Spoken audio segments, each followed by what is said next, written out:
ಪ್ರಭು ಯೇಸುವಿನಲ್ಲಿ ಅನುಗ್ರಹಿತರಾದ ಪ್ರಿಯರೇ, ಇಂದು ಆಗಸ್ಟ್ 1. ಈ ತಿಂಗಳು ನಾವು ಪ್ರತ್ಯೇಕವಾಗಿ ಈ ಶುಶ್ರೂಷೆಯಲ್ಲಿ ಭಾಗವಹಿಸಿ ಪ್ರಾರ್ಥನಾ ನಿಯೋಗದಿಂದ ಪ್ರಾರಂಭಿಸೋಣ. ಒಬ್ಬರು ಹೇಗೆ ಆಗಿದೆ ದೇವರಲ್ಲಿ ಸಂರಕ್ಷಣೆ ಹೊಂದುವುದು ಎಂದು ತಿಳಿಯಬೇಕು. ದೇವರ ವಾಕ್ಯ ಆಲಿಸುವವರೇ, ದೇವರು ಅದ್ಭುತಕರವಾಗಿ ಸಂರಕ್ಷಿಸುತ್ತಿದ್ದಾರೆ. ಹಲ್ಲೆಲೂಯಾ. ಅದು ಹೇಗೆ ಆಗಿದೆ ಎಂದು ಅರ್ಥ ಮಾಡಿಕೊಳ್ಳಲು ಹೋಗುವುದಾಗಿದೆ.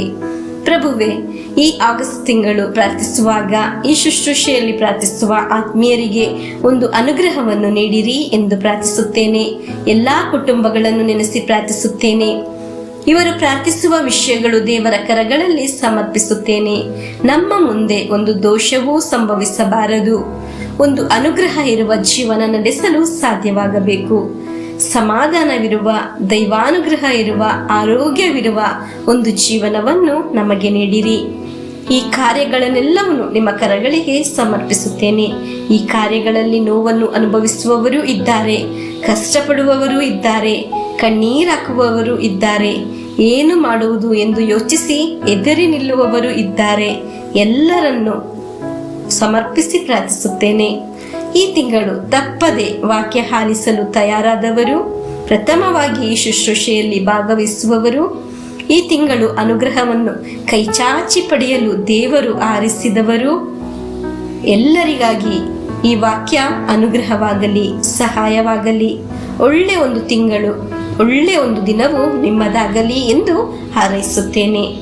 ಇಂದು ನಾವು ಆಲಿಸುವ ವಾಕ್ಯ ಯೋವಾನನ ಶುಭ ಸಂದೇಶ 10ನೇ ಅಧ್ಯಾಯ 27ರಿಂದ 30ರವರೆಗೆ ವಾಕ್ಯವನ್ನು ಆಲಿಸೋಣ. ನನ್ನ ಕುರಿಗಳಾದರೂ ನನ್ನ ಸ್ವರವನ್ನು ಗುರುತಿಸುತ್ತವೆ. ನಾನು ಅವನ್ನು ಬಲ್ಲೆನು, ಅವು ನನ್ನನ್ನು ಹಿಂಬಾಲಿಸುತ್ತವೆ. ನಾನು ಅವುಗಳಿಗೆ ನಿತ್ಯ ಜೀವವನ್ನು ಕೊಡುತ್ತೇನೆ, ಅವು ಎಂದಿಗೂ ನಾಶ ಆಗುವುದಿಲ್ಲ. ನನ್ನ ಕೈಯಿಂದ ಅವನ್ನು ಯಾರೂ ಕಸಿದುಕೊಳ್ಳಲಾರರು.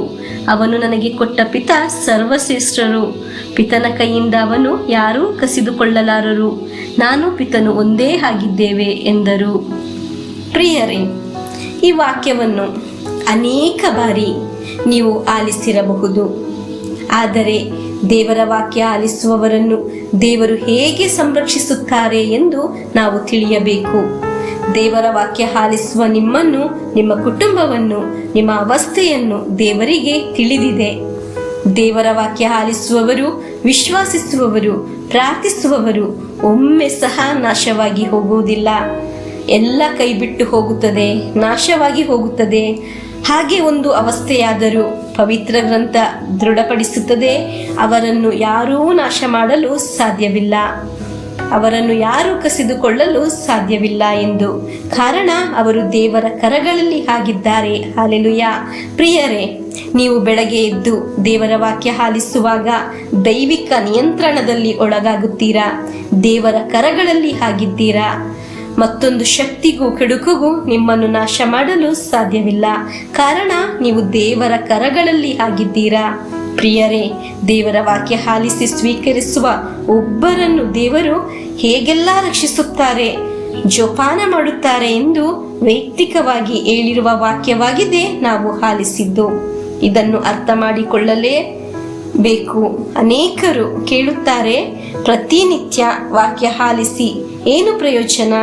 ಪ್ರಿಯರೇ, ನಾವು ದೇವರ ವಾಕ್ಯ ಆಲಿಸುವಾಗ ನನ್ನ ಕುಟುಂಬದ, ನನ್ನ ಮನಸ್ಸಿನ ಆಸೆಗಳು ಎಲ್ಲ ದೇವರಿಗೆ ಅರಿತಿದೆ. ಕಾರಣ ನೀವು, ನಿಮ್ಮ ಕುಟುಂಬವು ದೇವರ ಕರಗಳಲ್ಲಿ ಆಗಿದ್ದೀರಿ. ಪ್ರಿಯರೇ, ನೀವು ಪ್ರಾರ್ಥಿಸಿ.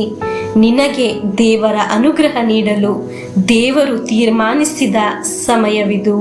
ಹಲ್ಲೆಲೂಯಾ. ಅದನ್ನು ನಾವು ನಷ್ಟ ಮಾಡಬಾರದು. 10 ನಿಮಿಷ ವಾಕ್ಯ ಆಲಿಸುವಾಗ ನಮ್ಮ ಜೀವನಕ್ಕೆ ಅವಶ್ಯಕತೆಯಾದ ದೇವರ ಸಂರಕ್ಷಣೆ ಆ ವಾಕ್ಯದಲ್ಲಿ ಲಭಿಸುತ್ತದೆ. ದೇವರು ನಮ್ಮ ಮನಸ್ಸನ್ನು ತಿಳಿದಿದ್ದಾರೆ. ಪ್ರಾರ್ಥನೆಯೊಂದಿಗೆ ಪ್ರಭು ಯೇಸುವಿನ ಆಶೀರ್ವಾದವನ್ನು ಸ್ವೀಕರಿಸೋಣ.